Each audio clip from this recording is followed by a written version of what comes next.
Rescuers continue to scour building debris for survivors after magnitude 7.1 quake hit Japan. The Kumamoto prefectural government said the death toll from the earthquake was now at 17, the majority of them at Nippon Paper Industries paper mill and at Aeon's shopping mall. Another 6 people are in cardiopulmonary arrest, it said.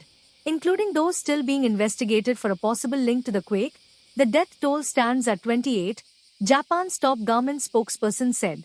With rescue efforts continuing, a Kumamoto official warned of heat stroke risk as weekend temperatures are forecast to approach 40 degrees Celsius.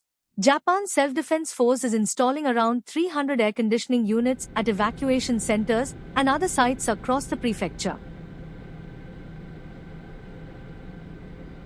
Japan sits on the Pacific Ring of Fire, an arc of volcanoes and ocean trenches that account for about 1/5 of the world's large earthquakes.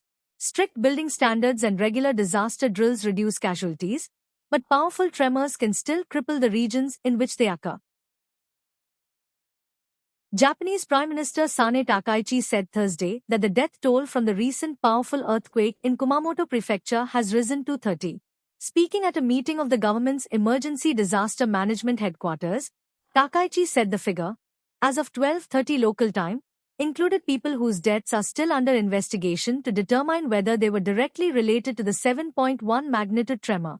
An earthquake with a magnitude of 7.1 struck Kumamoto Prefecture at 16:27 local time, 19:27 GMT, on Tuesday at a depth of about 10 kilometers, according to the Japan Meteorological Agency.